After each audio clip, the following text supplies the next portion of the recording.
여러분들 안녕하세요. 여러분들 창고지기 무역창고 최도원입니다.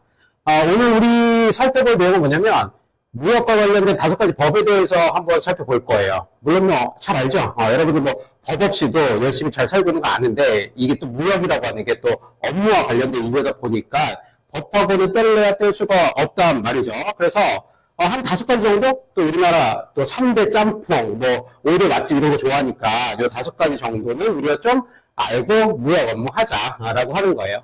그 중에 제일 중요한 친구 중에 하나가 요 관세법. 그래서 관세법은 지금 뭐 하는 법인지 이미 다 이름으로 이야기를 하고 있단 말이죠. 그래서 보니까 자, 관세를 부과하고 징수하는 데 필요한 법. 자, 이거 아주 기본적인 문제. 관세는 수출할 때 때리나요? 아니면 수입할 때 때리나요? 그렇죠. 관세는 수입할 때 때린다. 수입할 때.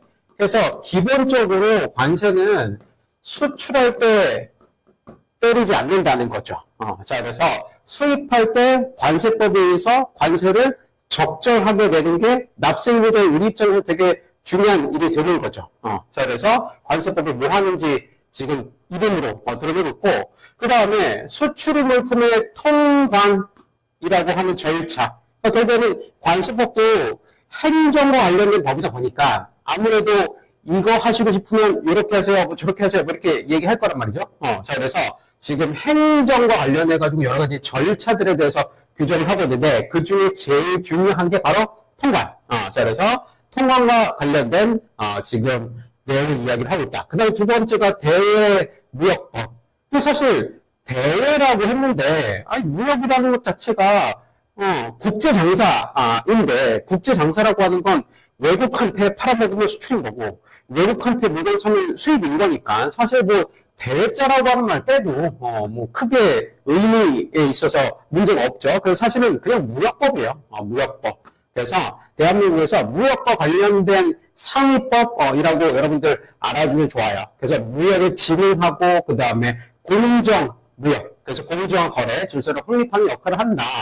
그러다 보니까 이 대외무역법이 조금 두루뭉술이한 게 있어. 그러니까 원래 법이라고 하는 게 상위법으로 가면 갈수록 좀 두루뭉술하고 좀 멘트 자체가 좀 밍숭맹숭해지다 보니까 그 대외무역법이 아주 뾰족하게, 스페시픽하게, 디테일하게 얘기하는 것들은 조금 부족할 수 있는데, 그럼에도 불구하고 이 대외무역법이 몇 가지 영역에 있어서는 좀 구체적으로 이야기를 하고 있어요. 대표적으로 원산지 표시 이런데, 원산지 표시 같은 부분. 그러니까 나도 지금 옷을 입고 있지만 여러분들도 옷을 입고 있을 거 아니야. 그래서 지금 뒤에 라벨 까보면 원산지 표시가 있어요, 없어요? 있죠. 자, 그래서 원산지 표시, 예를 들면 우리가 특히나 소비재들, 그러니까 소비재라고 하는 게 우리가 수입해가지고 바로 사용하는 것들, 이런 의류들, 아니면 선글라스, 액세서리, 이런 것도 대부분 소비재들이 많이 있죠. 그래서 이 소비재의 원산지를 어디로 표시할 수 있지? 이건 되게 중요하지. 왜냐면 원산지가 어느 나라로 되어 있는지에 따라서 우리가 이걸 살까 말까 라고 이제 고민을 하는데, 그러니까 구매를 하는데 이제 그 영향을 미치니까. 혹은 또 전략물자. 요즘 또 전략물자 핫하지. 그래서 전략물자. 그러니까 대표적인 전략물자가 방산물자가 되겠죠.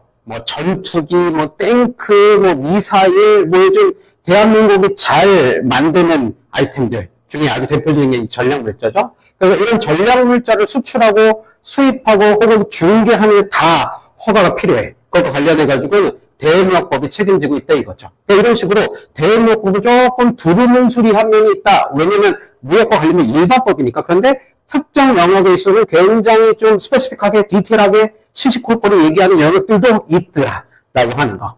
자, 그다음 세 번째가 외국환 거래법. 일단 기본적으로 외국환이라고 하는 게 외환 아닌가? 외환? 그러니까 외환의 반대말이 대한민국 같은 경우는 법정 통화가 원화죠. 원화. 이 원화를 제외한 나머지 통화들, 미국 달러, 중국의 위안화, 일본의 엔화, 인도 루피, 베트남 동, 기타 등등등등. 기본적으로 대한민국의 원화 빼고 나머지 애들은 다 외화란 말이죠. 외화. 그래서 여러분들 한번 잘 생각해보면 우리가 무역할 때 원화로 결제 통화하는 경우가 얼마나 될까? 실제로 저도 이제 관세가 된 지 엄청 오래됐으니까, 뭐, 거의 뭐 15년 가까이 됐으니까, 정말 많은 무역회사들을 볼 거 아니에요. 그런데 수출하거나 수입할 때 원화로 결제 통화를 삼는 회사는 내가 거의 못 봤어요. 물론 하나도 없어. 뭐 이건 좀 오바고. 있긴 있어. 근데 거의 없어, 거의. 그래서 실제로 잘 생각해봐요. 저희가 한국이야. 그 다음에 너희가 미국이라고 치자고. 자, 우리가, 팔았어. 셀러야, 셀러. 자, 그 다음에 미국에 존슨 있어. 존슨. 자, 우리가 물건을 이렇게 팔았다. 그러면 존슨이 우리한테 돈 줘야 될 거 아니야. 근데 존슨이 막 친절하게, 야, 너네 한국이지? 그럼 너네 원화지? 그럼 내가 원화로 바꿔줄까? 이러한 친절한 존슨이 있나? 없단 말이야. 나 기본적으로 뭐 달러 주겠지. 미국 달러. 팔아먹었을 때. 자, 거꾸로 우리가 물건 살 때도 있잖아요. 살 때도. 그 물건 살 때 보면, 예를 들면, 요번엔 바이어. 바이어라고 보자고. 그러면, 여기 있는, 우리는 이제 수입하는 사람 되는 거지, 뭐. 자, 그리고 방향도 반대가 되겠죠? 그래서 방향도 이렇게 반대가 될 거야. 자, 그러면, 우리가 물건 살 때도, 이렇게 물건이, 존슨이 우리한테 물건을 줄 거고, 우리는 돈을 줘야 되는 거지. 근데 돈 줄 때, 우리가 원화 주면, 존슨 입장에서 빵당하지 않을까? 아니, 뭐, 우리 입장에서 자랑스러운 원화지만, 그, 존슨 입장에서 봤을 때 이렇게 불안정한 통화가 없거든. 자, 그러니, 야, 원화가 웬 말이야. 너 달러로 줘. 이렇게 할 거 아니야. 그러니, 기본적으로, 무역을 할 때는 아주 예외적인 경우 빼고는 이 외화가 사용된다라는 거지, 외화가. 자, 그러면, 외국환 거래법에 의해서 외화를 주거나 외화를 받을 때 외국환 거래법을 따르세요. 이게 외국환 거래법이잖아. 자, 그러면, 이렇게 잔머리를 굴릴 수도 있겠다. 어떻게? 자, 그러면, 이거 원화 쓰면 외국환 거래법 테두리 안에 안 들어가도 되겠네? 이렇게 분명히 잔머리 굴리는 애들이 있을 거라고. 근데 법이 그렇게 넉넉하지 않다고. 그래서 사실은 이 외국환 거래법은 외국환뿐만이 아니라 원화까지 다 포함해가지고 그대가 무역 거래를 하면서 외화가 됐든 원화가 됐든 이걸 주거나 받거나 할 때 이 외국환 거래법대로 하세요. 라고 하는 법이에요. 그래서 실무적으로 되게 중요해요. 근데 사실 좀 안타까운 게 뭐냐면 대부분의 무역하시는 분들이 이 외국환 거래법을 잘 몰라. 그래서 되게 중요한데 인지도가 너무 떨어져가지고 되게 서러운 법 중에 하나예요. 그래서 나중에 외국환 거래법 내가 정리해가지고 여러분들 떠먹여 줄 테니까 그때 한번 잘 씹어 드시고. 자, 그 다음에 네 번째는 FTA 관세 특례법이라고 해서 FTA들은 뭐 요즘 뭐 모르는 사람이 누가 있어. 무역 내가 업무 담당자가 아니라고 할지라도 일상생활 속에서 뭐 신문이나 미디어 통해서 FTA 얼마나 많이 우리가 들어요. 그래서 Free Trade Agreement라고 해서 자유무역 협정 이렇게 부르는 거죠. 그래서 자유무역 협정과 관련된 대한민국의 법이 FTA 관세 특례법이다 라고 하는 거.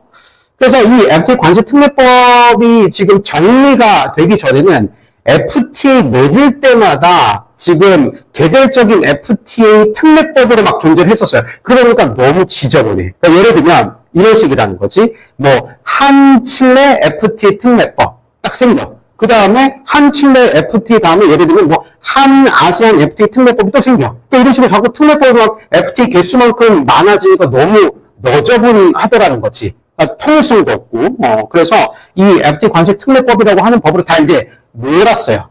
자, 그래서 지금 FTA 관세 특례법이 존재를 한다. 그래서 FTA에 사실 여러 가지 목적이 있겠지만 적어도 상품 거래. 그러니까 우리가 눈에 보이는 상품, 요거를 사고 팔 수도 있겠지만 눈에 보이지 않는 용역 서비스. 예를 들면 대한민국의 건설 회사들이 해외 나가가지고 건물 지어줘. 물론 건물은 보이지. 건물 보이지만 건물을 짓는 이걸 용역이나 서비스란 말이지.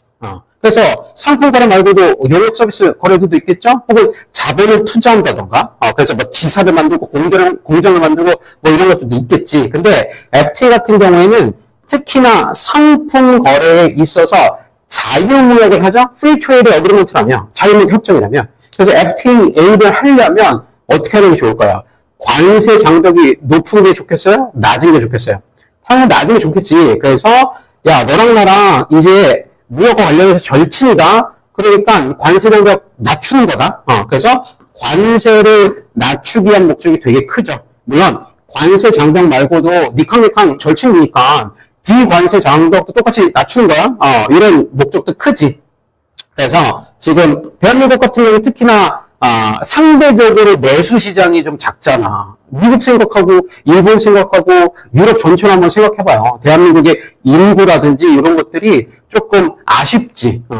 계속 5천만이니까. 그러다 보니까 대한민국은 무역의 절친들을 계속 만들어야 돼. 그러니까 무역 절친들을 만들어가지고 대한민국 물품들을 열심히 팔아 제끼기에 제일 좋은 환경은 관세 장벽이 없는 것. 그래서 마치 국내 거래처럼 느끼게 하는 것. 그래서 경제 형태를 계속 넓혀주는 것. 이게 지금 대한민국 입장에서 제일 절실한 거지. 그래서 실제로 대한민국은 FTA 진심이야. 앞으로도 계속 열심히 FTA를 지금 맺을 거고. 그래서 관련된 법이 FTA 관세특례법. 자, 마지막. 자, 다섯 번째는 관세 등에 대한 환급특례법. 여러분들 환급이라는 얘기 들으면 어떻게 기분이 나쁜가? 아니, 설레는데 벌써? 돌려준대잖아. 그래서 지금 환급특례법이라고 하는 건 당신이 수입했었을 때 납부했었던 관세를 특정한 요건이 이렇게 있는데 이 요건을 당신이 갖추면 납부했었던 거 돌려드리리다 라고 하는 게 관세 등 환급특례법이라고 하는 법이에요. 그래서 가장 전형적인 환급특례법 적용되는 지금 예시들을 보면 뭐 이런 것들이지. 예를 들면 우리 회사가 해외에서 원자재를 수입을 해. 원자재를. 자, 해외에서 우리 회사가 원자재를 수입해. 그래서 원자재가 뭐 요렇게 생겼어. 요렇게. 그리고 요거 수입하면서 내가 관세 등을 뭐 계산하기 쉽게 뭐 100 냈어. 요만큼 냈어.